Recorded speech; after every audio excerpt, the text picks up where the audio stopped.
अब यहाँ पर जो चीज है वो ये है कि पानी जो है कहीं बीच में, ठीक है। लेकिन अगर बात करते हैं हम, मान लो एक बड़ी पाइप ले लेते हैं, ठीक है, एक बड़ी पाइप ले लेते हैं, इतनी बड़ी पाइप ले लेते हैं, इसके दो एंड्स ले लेते हैं सी और डी, इसमें भी पानी जाएगा।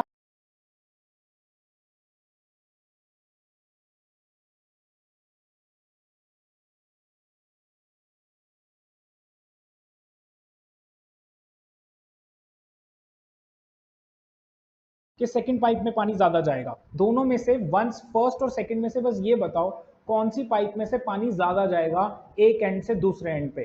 फर्स्ट वाली में पानी ज्यादा जाएगा, सेकंड वाली में? Second pipe. Manjeeta is going for second. Anybody else? Anybody else? Anybody else? Yes Smita, आपका आंसर? फर्स्ट पाइप में। फर्स्ट वाली पाइप से आपके हिसाब से पानी ज्यादा जाना चाहिए? सर ओके, फर्स्ट वाली पाइप में। कोई और कोई? हाँ जी, फर्स्ट वाली pipe. First. Sir first. First वाली, क्यों? रीजन क्या है फर्स्ट वाली? अच्छा, तनिष कह रहा है सेकंड वाली से, आपका रीजन क्या है फर्स्ट वाली से? यस आशीष, आप बोलो।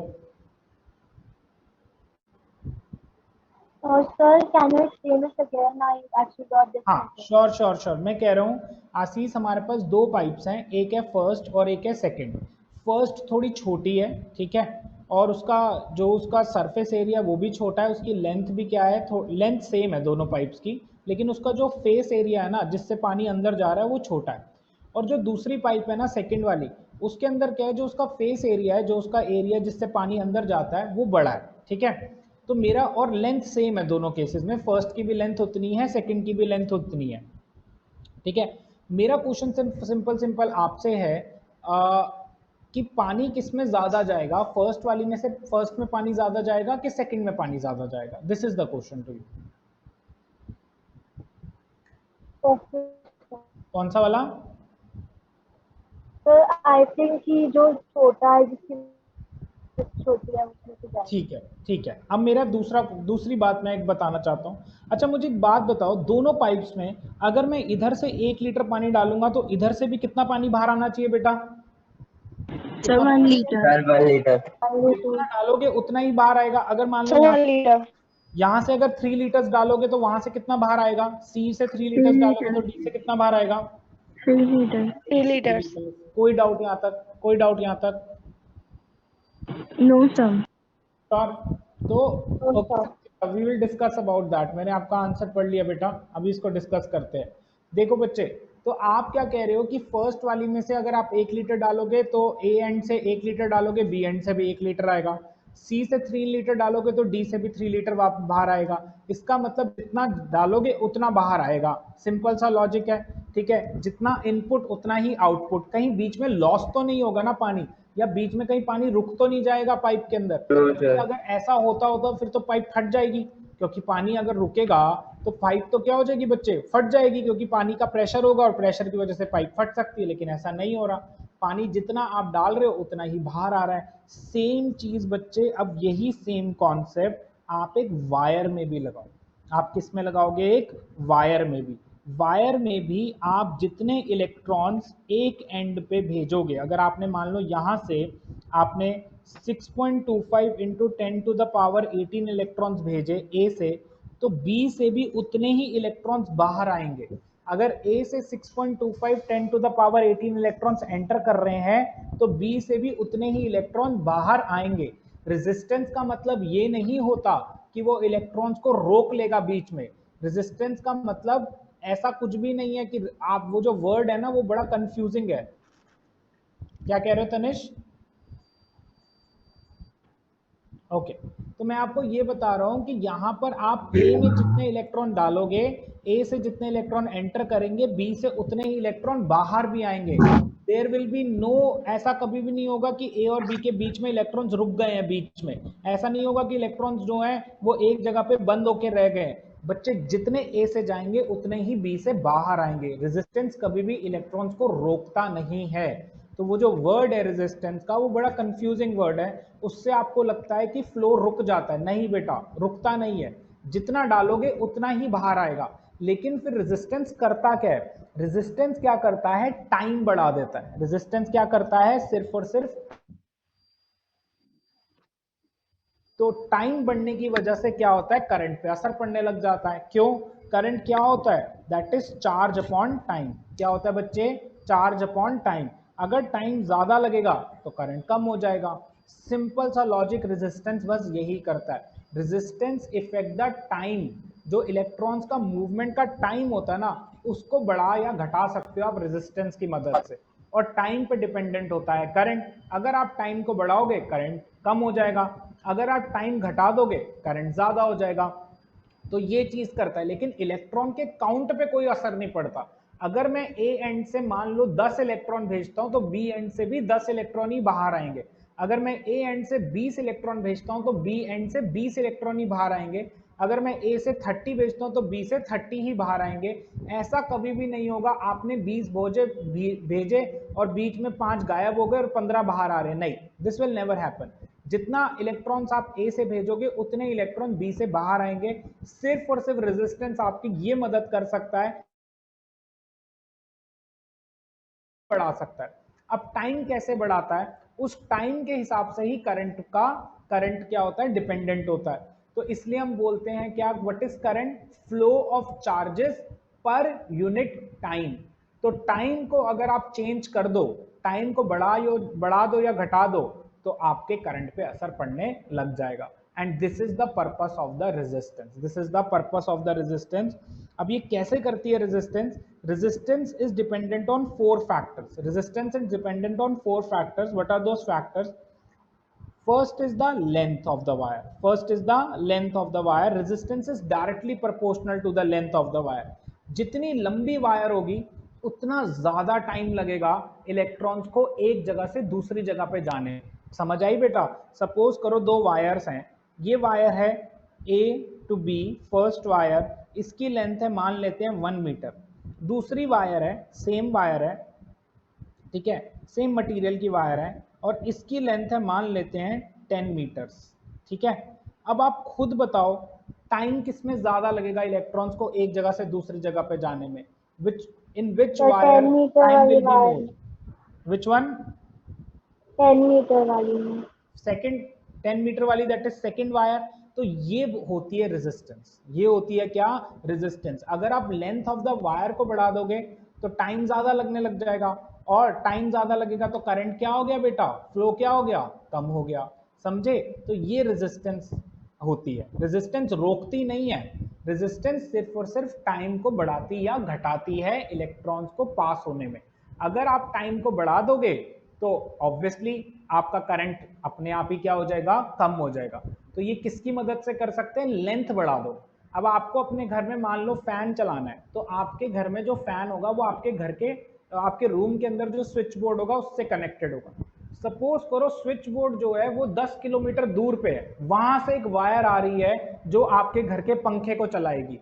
तो अब जब वो बंदा वहां से क्लिक करेगा बटन को, जैसे ही बटन को क्लिक करेगा, देखो जैसे फॉर एग्जांपल मान लो यहां से वायर कनेक्ट होके आपके घर इतनी दूर है, ठीक है, इतनी दूर घर पे आपके हमने यहाँ पर पंखा लगा हुआ है, ठीक है।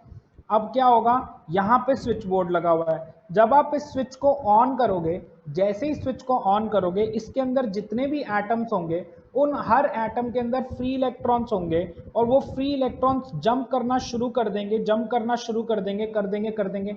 आपके पंखे तक पहुंचने में उनको बहुत ज्यादा टाइम लगेगा।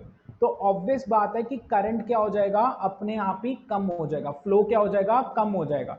तो पंखा जो है थोड़ी देर बाद चलेगा। अगर लंबी वायर हुई ना तो पंखा जैसे आप बटन दबाओगे अभी तो इंस्टेंट चल जाता है, जैसे बटन दबाते हो चल जाता है।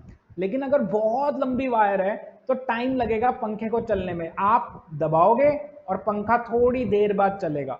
तो इस चक्कर में क्या होगा, फ्लो जो होता है ना वो कम हो जाता है। तो रेजिस्टेंस टाइम के ऊपर असर डालती है, टाइम को बढ़ा देती है या घटा देती है। तो अगर आपकी लंबी वायर है तो ऑब्वियसली रेजिस्टेंस ज्यादा है, और रेजिस्टेंस ज्यादा है तो आपका फ्लो क्या होगा, करंट क्या होगा, कम हो जाएगा। करंट क्या हो जाएगा बच्चे, कम हो जाएगा। सेम चीज, सिमिलर थिंग इज हैपनिंग। अगर मैं काम करते हैं, मैं दूसरा एक एग्जांपल लेकर भी बताता हूं, दूसरा फैक्टर जिस पे रेजिस्टेंस डिपेंडेंट होती है, let us see that factor also. So the resistance is dependent on, that is area of the cross section. Resistance is dependent on area of the cross section. Now what is area of the cross section? Guys एक बात बताओ, simple सा मेरा एक simple बात है, देखो देखो सिंपल सी बात है इसके अंदर, resistance area of the cross section के इनवर्स रिलेशन में होती है। इनवर्स रिलेशन मतलब उल्टे रिलेशन में होती है। अगर आपका area of the cross section ज्यादा होगा तो रेजिस्टेंस कम होगी, और area of the cross section अगर आपका कम होगा तो रेजिस्टेंस ज्यादा होगी। इसको समझाने के लिए सबसे अच्छा एग्जाम्पल है किसका, दैट इज हम जैसे मेट्रो ट्रेन का एग्जाम्पल ले लेते हैं, और एक एग्जाम्पल ले लेते हैं हम एक नॉर्मल जो नॉर्मल ट्रेन्स होती हैं जो स्टेशन से मिलती है ना, जो जैसे नई दिल्ली रेलवे स्टेशन से मिल गई या पुरानी दिल्ली रेलवे स्टेशन, और मेट्रो मान लो जीटीबी नगर से मिल गई। तो अगर आप खुद बताओ जो नॉर्मल ट्रेन्स होती हैं जो हमारे को नई दिल्ली रेलवे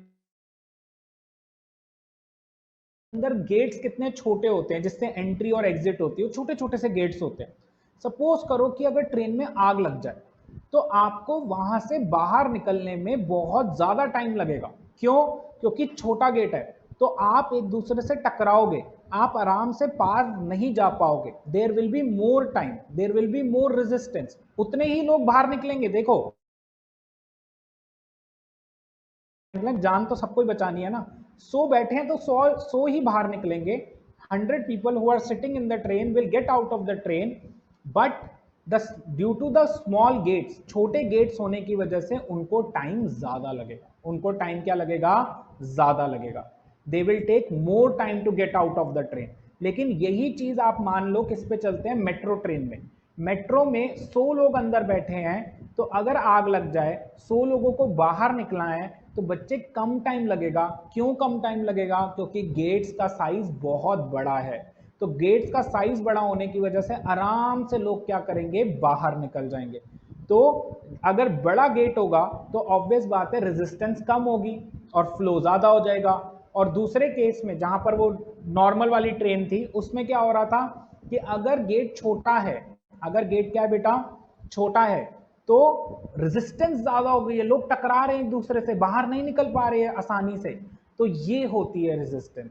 लेकिन रेजिस्टेंस कभी भी इलेक्ट्रॉन्स को रोकती नहीं है। अगर आप 10 भेजते हो तो 10 ही बाहर निकलेंगे, 100 भेजते हो तो 100 ही बाहर निकलेंगे। बस गेम है टाइम की, टाइम को बढ़ा दो या घटाने का काम रेजिस्टेंस करवा देती है। अब area of the cross section क्या होता है? पहले तो आप क्रॉस सेक्शन वर्ड को समझो, ये होता क्या है cross section guys. Cross section, cross section मतलब होता है किसी भी चीज का सबसे छोटा चीज, अगर छोटा पार्ट ले लो ना, उसे क्रॉस सेक्शन कहते हैं। जैसे फॉर एग्जांपल ये मेरे पास एक स्क्वायर है, इस स्क्वायर के अंदर यहां पर बड़े सारे और भी स्क्वायर हैं, तो मैं अगर इस पूरे बड़े से स्क्वायर में एक छोटा सा क्रॉस सेक्शन कट करूं तो वो क्या होगा, वो भी एक स्क्वायर होगा। तो क्रॉस सेक्शन होता है सबसे स्मॉलेस्ट पार्ट। हाँ जी मंजीता बोलो। सर ये क्लास आप रिकॉर्ड कर दो क्योंकि मैं डिस्कनेक्ट हो रही हूँ बार बार। ठीक है मैं कर रहा हूँ। Recording in progress. तो guys just listen to me very carefully, what is cross section? Cross section is the smallest region. किसी भी चीज का जो स्मॉलेस्ट रीजन होता है ना, उसे क्रॉस सेक्शन कहते हैं। उसे क्या कहते हैं बेटा? क्रॉस सेक्शन कहते हैं। जैसे फॉर एग्जांपल एक वायर जो होती है वो सिलेंड्रिकल शेप की होती है। The wire is of a cylindrical shape. ठीक है, कैसी होती है? सिलेंड्रिकल शेप की होती है। Clear guys? ये मेरे पास एक वायर है, मोटी सी वायर है, मैं आपको वायर ही दिखाता हूँ।